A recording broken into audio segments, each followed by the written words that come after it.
يا يحيى خذ الكتاب بقوة وآتيناه الحكم صبيا وحنانا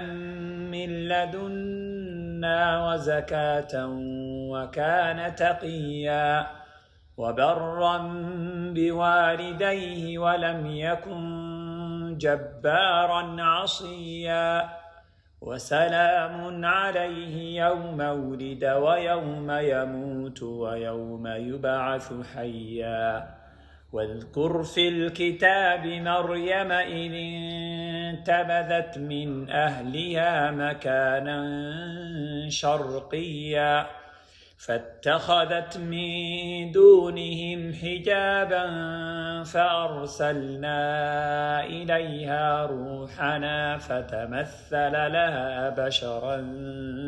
سويا قالت إني أعوذ بالرحمن منك إن كنت تقيا قال إنما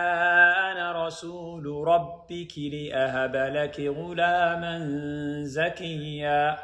قالت أنى يكون لي غلام ولم يمسسني بشر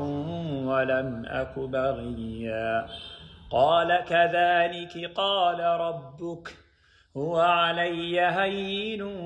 ولنجعله آية للناس ورحمة منا وكان أمرا